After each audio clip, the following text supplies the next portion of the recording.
Yeah, it was a hardcore match. We had been feuding at the Carousel. Were we doing Carousel? Yes. At that point? Okay, yes. yeah. We just went back to Milton, right? Yeah, we were feuding back and forth, so building up that angle, and we really promoted the shit out of that because we wanted a good turnout, and it paid off. It really did. Tell us about the match. The match didn't have a whole lot of psychology to it. It was just basically just go, go, go, go, go, and then I think we broke like 9 tables, including the announce table, which you were at. Right. And it's just...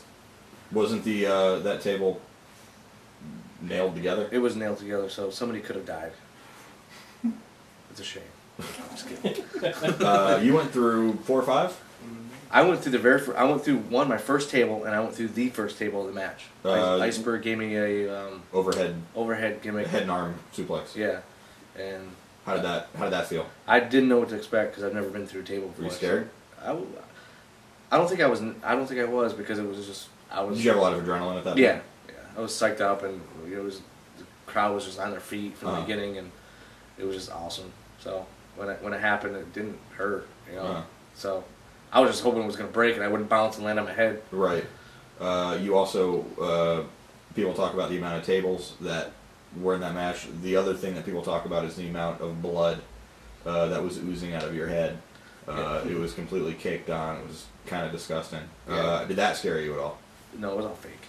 No, I'm just kidding. But they no, elaborate on the amount of blood that was coming out of your head. It was, well, first of all, that was the first time I ever juiced myself, if you will. And I had taken a bunch of aspirin before the match, and I think I even drank some beer. Not enough to get me drunk or anything. But so Scott Armstrong was showing us what he does. He's like, just take a little poke and twist, and it'll get a good color and heal in a couple days. And I did that, but I must have hit a vein because it was just I didn't expect it. And it was my eyes was warm and I couldn't see. I was blown. I was doing that. And it was everywhere. Was that hard to work the match like that? Yeah, it was because I couldn't see anything. And I was all like that. And I just couldn't see. At what point in the match did that happen? Because you guys went 42 minutes. We went a while. It was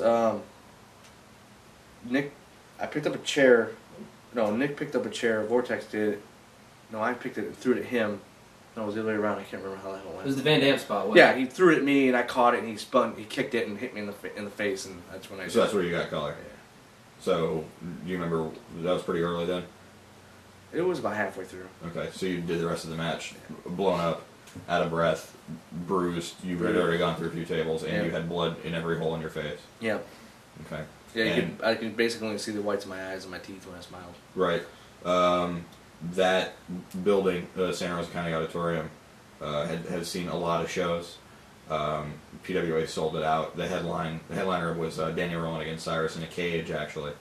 You guys were semi-main, but a good portion of the people left after your match because they said, A, I thought the show was over, or B, nothing they can do is going to be better than that match. And it's funny because Bobby Dahl even said, talk to him now, and back then Bobby was just, he was all about himself and at that point, but now, even he'll say to this day that is the best wrestling match out of everything he's ever seen in the business. That is the best wrestling match he's ever seen in his life. Wow. So how does that make you feel? It was great for him to still say that, and I wish more people would have been able to see that match. At 550. Nobody draws like that. I don't know if it just all the fans decided, hey, let's go see this, or they even drew in some casual fans, but... it's the TV exposure. Weekly TV. Weekly TV did help, and the constant storytelling did. A few years later, in the same building, you and a few of the other guys went and worked for XW2000. Tell us about working for XW2000, who was a heated rival with PWA at the time. They would fight for TV time, and they would fight for attendance, and it was nowhere near the scale of a WCW, WWF, but to us, it was competition. Yeah, and we did the invasion gimmick. What's funny about that is that was, I believe, it was your idea, wasn't it? Or the way we went about it, it was your idea, and we did it so good that no one knew what was going on. Explain the premise. What happened? PWA guys, me, Justin Cruz, Nick Vortek, Jerry Reiner, Kyle Sasso, and Curtis. Even Curtis. We all showed up like we were paying fans, and we sat down, and people were like, "Whoa, what are these guys doing here?" And you could see the whispering and the people talking to each other, and then we started heckling the show, and it was actually pissing people off, legitimately. And so we just kept doing it, and then Steve Fury came out and getting on us about it, and we got up, and I mean it might have been more in between that, but we got up, and Nick Vortex actually spit on Frankie, who was a ring announcer, and Steve came out, and we just jumped him, and we jumped him hard, and we took off and left the building and never returned, and I think it even made the paper that night. Yeah, that night. And so, it was done so well that people thought it was a real shoot, and I think it actually made the paper, didn't it? Yeah, the Santa Rosa County Gazette. Yeah, something like that. I think wrote that there was a brawl. Yeah. So that was. So it started strong. What happened after that? Well, we did that to try to draw a better fan base for XW, which it worked in my mind. It did.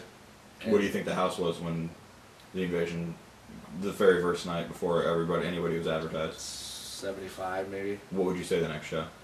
The next show was, we probably kicked it up to 100. Okay. 200, maybe a little more. Mm. So I mean, it's not if you're looking at a large scale, it's not that much, but in independence, it's an extra 25 people is a lot. Right. And then the next month it progressed more. Yeah, it got better. But it just started fading out because. Tell us about the ins and outs of wrestling XW guys, being in a locker room with XW guys, and they weren't even in on the initial beatdown of Steve. Nobody knew what was happening. Nobody knew about it. Who knew that was the angle? I thought they did because the locker room cleared. I think they were told to clear, but at that point Steve told them, "Hey, there's going to be an angle happening. Yeah, go down." They didn't know exactly what it entailed. Okay. Yeah, the only one that knew was Frankie and Steve out of their group, and then just us. That was it. So when we came back next month, tell everybody what was going on backstage. I don't really remember, to be honest with you. It was just a lot of talk. These guys. Did the locker room separate? Oh, definitely. Okay, so. Oh yeah, we had our own locker room again. With the exception of. Like Cornbread, who was there, uh-huh. and a couple people that were friends with us. Cyrus, he hung around. He was always with us and stuff. So, but. So it started off strong. What happened? What do you think? Why didn't it succeed? Why didn't it go any farther? And I think difference in booking, difference in the ways stealing heat off of other people. People didn't appreciate that. Were higher up, didn't like it, so they wanted to scrap the idea. Mm-hmm. I'm not gonna name any names, but it just went sour, and a couple other people's mind, and so they wanted to scrap it. Okay, so there was probably about a 2 or 3 year hiatus that you actually didn't wrestle, probably once or twice a year after PWA shut down. Yeah. And then the PWA invasion happened. What happened after that? What'd you do? Just kind of took a booking here and there when I could, and a new promotion pops up every freaking week around here. So you try to get on with that and try to get on what you can, Right. At this point, like Jerry, at this point, I'm not in it to get to the next level. Again, my back is real bad. Uh-huh. So would you say you're a weekend warrior? You do it as a hobby, or I do it as a hobby. Okay. Yeah. I mean, if Vince came up to me tomorrow, I would definitely take an offer, but sure, I'm not driving to that. Chief Iron Claw, Eddie Pittman, started a promotion, Old School Wrestling. Mm-hmm.